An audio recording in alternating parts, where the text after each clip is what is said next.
so that all these stories are true from women who are incarcerated in Nova institution. First, he took her body, and he didn't ask to touch. And now they take her body and they lock it into cuffs. They say they have her on the camera with goods worth $50. There's laws to follow in this country. It's no excuse if life is rough. They say they caught her on parole with trace amounts of drugs. They say that looking at her record, the case is open and shut. She never had the words to even say what he had done, but now she's the one with sentences being given by a judge. And half the time, nobody ever told her he was wrong. She's always being betrayed by every man she trusts. He says jail's easier for women, to just say that it's her bust.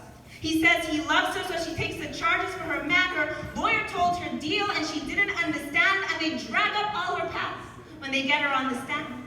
They say she's unreliable. Just check the tattoos on her hand. The Crown says they won't charge her. She just tells on the gang. Now it's going around the neighborhood. They heard that she's a rat, but police just turn their back because she's indigenous or black. These men take what they want and then they throw her out like trash, and they all say that she's worthless if she can't be flipped for cash. The workers take her baby because they say that she can't bond. We know that would have happened if she was middle class and blonde, but somehow they never showed when she was calling 911, and the day that she goes missing, nobody will respond. The headline says she was an addict, and she was well known to the cops, and the picture they use on the news is her latest mugshot. She's doing time on charges that never were her own. Her abusive boyfriend uses her apartment to hide the gun. She was the driver for the robbery we all know that he done. And now she writes him letters from her cell. They go unanswered, every one.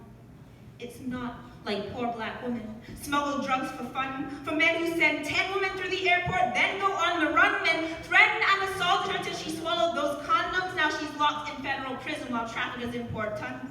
She just wants to feed her children. Now they tell her they'll be gone.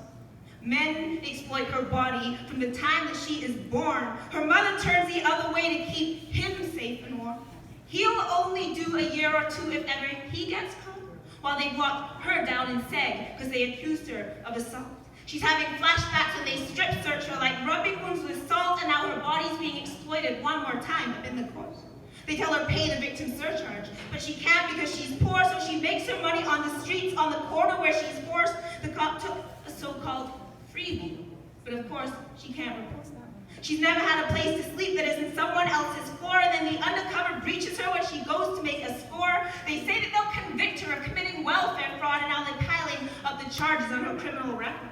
They make her do the time, then they start proceedings to deport. She lived her whole life here in foster care, but no one ever thought to get her citizenship, so they never sent the forms. They chained her to her bed in the hospital ward. They punish her for having children. Why can't she just abort? She'll only raise another generation for the taxpayer to support, and she's not the ideal victim. So I guess it's all her fault.